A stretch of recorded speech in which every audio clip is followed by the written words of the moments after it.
So hello दोस्तों, I hope हर कोई safe and sound होगा। तो in this video we will watch कि प्रबंध के कार्य क्या होता है, जिसमें सबसे पहले आता है नियोजन। नियोजन में क्या होता है, कुछ भी करने से पहले सोचना ही क्या कहलाता है, नियोजन, या उसका रूपरेखा तैयार करना कि उस काम को कौन सा काम करना है, मतलब क्या करना है, कैसे करना है और कब करना है और किस व्यक्ति द्वारा करना है। मान लो आपको कोई भी बिजनेस बनाना है, उसमें आपको क्या करना है पहले ये देखना पड़ेगा, फिर कब करना है, कैसे करना है, क्या क्यों करना है और किस व्यक्ति द्वारा करना है, इस सब आपको देखना पड़ेगा। और इसके हमें जो नियम होते हैं, जो नियोजन होता है, उसका उद्देश्य निर्धारित करना सबसे पहले काम आता है कि आपको जो प्लानिंग बनाना है उसमें उद्देश्य क्या है आपका।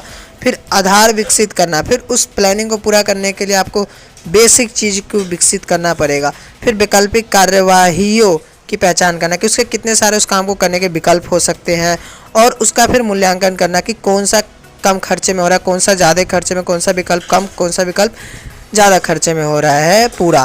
फिर एक विकल्प का आपको चयन करना पड़ेगा, और एक विकल्प का आप चयन कर लेंगे तो फिर योजना लागू करना पड़ेगा उस विकल्प को, फिर उसको आपको फॉलो करना होगा, समीक्षा करना होगा। तो यही होता है हमारा नियोजन। इस चीज़ को और भी जब हम अच्छे से पढ़ेंगे, जब हम इस पे जो नियोजन का हमारा जो पार्ट है उसके बारे में जब पढ़ेंगे तो इसके और अच्छे से और पूरे डिटेल में पढ़ेंगे। तो जब तक के लिए हम आगे बढ़ते हैं और देखते हैं हम अपना। तो वीडियो में आगे बढ़ने से पहले आप हमारे चैनल को सब्सक्राइब कर दे, लाइक कर दे, और अगर मर्जी हो तो शेयर भी कर दे। तो अब देखते हैं हम अपना अगला टॉपिक जो है हमारा संगठन। इस संगठन में क्या होता है, संगठन आप जानते हैं कि दो या दो से अधिक लोग जब मिलकर किसी काम को करते हैं तो उसको क्या कहते हैं, संगठन। लेकिन वो काम जो होता है वो उद्देश्य प्राप्ति के लिए किया जाता है। इसमें क्या होता है, कामों को बांट दिया जाता है कईयों ग्रुप में, मतलब कुछ लोगों में काम बांट दिया, फिर उसका विभागीकरण यानी ग्रुप बना देते कि ये एक विभाग है, ये दूसरा विभाग है, ये तीसरा विभाग है, या एक ए विभाग है, या बी विभाग है, या सी विभाग है। इस तरह फिर उनको काम सौंप देते हैं कि भाई ए विभाग को ये काम दे दो, बी विभाग को जैसे कपड़े बनाने तो बटन बनाने का काम ए विभाग को दे दो, कपड़े सिलने का बी विभाग को, उसको देखभाल करने का सी विभाग को दे दो।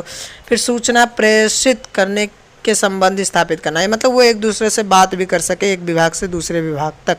तो ये होते संगठन के जो भी थे संगठन। संगठन आप समझ गए। संगठन का अर्थ वही, जब किसी कंपनी में दो या दो से अधिक लोग जब काम करते हैं तो उसे संगठन कहा जाता है। इसमें काम को विभाजित कर देते हैं और उसका फिर एक पार्ट में बांट देते हैं और काम सौंप देते हैं हर एक ग्रुप को, फिर सूचना एक दूसरे से बात करते हैं। तो संगठन बहुत ही सिंपल सा है, आप सब तो इसको जानते ही होंगे, बहुत ही पुराना दोस्त है हमारा है। चलिए, संगठन राजनीतिक में भी होता है संगठन, तो आप बहुत ज़्यादा ही सुनते होंगे। तो आगे बढ़ते हैं, और आगे बढ़ने से पहले आप चैनल को लाइक कर दे। सो चले, तो अब हमारा आता है नियुक्तिकरण। नियुक्तिकरण मतलब स्टाफिंग। स्टाफिंग मतलब होता है पदों को लोगों से भरना और उन्हें भरे रखना। आपको नए नए जो भी कर्मचारी होंगे उसको नियुक्त करने होंगे। कुछ कर्मचारी आएंगे, फिर नियुक्त करने के बाद वो जॉब छोड़ के चले जाएंगे, फिर आपको नियुक्त करने होंगे। मतलब जो आपका स्टाफिंग होगा, जो आपका पद होगा, उसको कर्मचारियों से भरे रखना होगा और भरते ही रहना होगा, ठीक है। तो इसमें क्या होता है, मानव शक्ति आवश्यकता का आंकलन। मतलब मानव शक्ति, उस बंदे जो भी काम करने आ रहे हैं उसका आंकलन करो कि क्या कर सकता है, क्या नहीं कर सकता है ना, किस टाइप का है, एजुकेटेड बंदा है या फिर अनएजुकेटेड है, उसके हिसाब से आपको उसकी शक्तियों का आंकलन करना पड़ेगा। फिर भर्ती, तो आपको उसी के हिसाब से उसको भर्ती करना पड़ेगा कि कितने आदमी की ज़रूरत है, इस पद में मेरे को एजुकेटेड बंदे की ज़रूरत है, इसमें मुझे अनएजुकेटेड की ज़रूरत है, तो उसके हिसाब से आपको भर्ती करनी पड़ेगी। फिर आता है चयन। आपको चयन करना पड़ेगा कि इस बंदे को किस ग्रुप में भेजूँ, ए बी सी किस ग्रुप में भेजूँ। फिर आता है कार्य पर लगाना तथा अभिविन्यास। मतलब उस बंदे को किस कार्य पे लगाना है, बटन सिलने पे या फिर सर के देखभाल करने पे, पर्ची काटने पे, कोई भी काम है उस किस तरह के काम पे उसको लगाना है। फिर प्रशिक्षण एवं विकास। अब उसको ट्रेनिंग देना पड़ेगा, फिर उसका विकास करना पड़ेगा। अगर बंदा किस चीज़ में लूज है लेकिन उस काम को अच्छा कर सकता है तो उसको ट्रेनिंग भी दी जाती है ताकि वो उसको और अच्छे से करे और उसका भी विकास होगा, जॉब बढ़ेगी, सैलरी भी बढ़ जाती है। और फिर हमारा आता है प्रगति मूल्यांकन। प्रगति मूल्यांकन में मतलब वो किस तरह से उस काम को प्रगति कर सकता है, उसका भी हमें देखभाल करना पड़ता है, तभी तो हमें से ट्रेनिंग और प्रशिक्षण देते हैं। फिर आता है पदोन्नति, मतलब प्रमोशन। अगर बंदा उस काम को अच्छे तरह से कर रहा है तो उसका प्रमोशन भी देना आवश्यक होता है। फिर आता है क्षतिपूर्ति, मतलब क्षतिपूर्ति मतलब जो भी नुकसान हो रहा है उसको भी भरे रखना, उसको कम करना, क्षतिपूर्ति को यूँ समझ लो एक तरफ से। तो आगे बढ़ते हैं। आई होप आप ये समझ गए होंगे नियुक्तिकरण किसे कहते हैं। अब देखते हैं हम निर्देशन।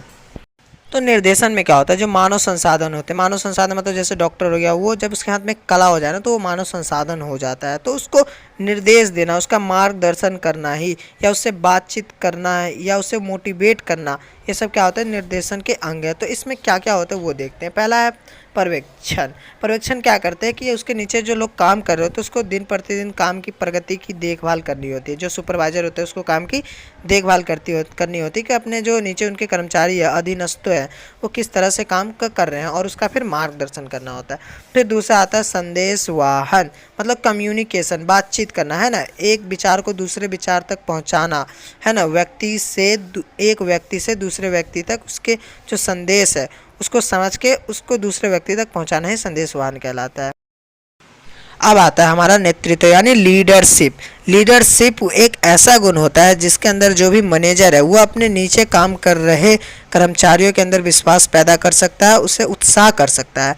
मतलब ये वह एक कला होता है जिससे अपने अधीनस्थों को अब जो नेता होता है वो अपने मन चाहे ढंग से काम करा सके, उसी को नेतृत्व कहते हैं। अब आता है अभिप्रेरणा यानी मोटिवेशन।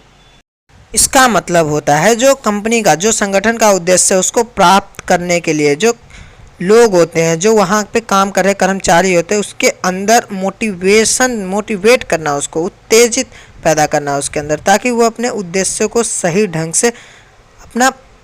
से अपने कंपनी का उद्देश्य को वो प्राप्त कर ले, उसे कहते हैं मोटिवेशन। तो अब आता है हमारा आखिरी, लास्ट बट नॉट लिस्ट, नियंत्रण। प्रबंध के कार्य में एक नियंत्रण, ये हमारा 5वां भाग है जो कि लास्ट है और खत्म हो जाएगा, इस बार इस चैप्टर खत्म होने वाली है। तो नियंत्रण, इसमें क्या होता है, वास्तविक परिणामों, मतलब वास्तविक किस तरह का वास्तविक परिणाम, जैसे मैं मान लो 10 लाख का मुझे मुनाफा चाहिए इस महीने में, ये मेरा वास्तविक परिणाम हो गया। इसको इच्छित परिणामों के नज़दीक लाना, इच्छित परिणाम मतलब मैं इसे चाहता हूँ कि 10 करोड़ जल्दी से जल्दी आ जाए, इसके समीप लिया, इसी को नियंत्रण कहते हैं। इसमें देखा जाता है, हर चीज़ पे नियंत्रण रखा जाता है। अगर कोई कार्यवाही गलत हो रही है तो उसको करेक्ट करके, मतलब सुधारात्मक कार्यवाही करके इसको कंट्रोल में किया जाएगा।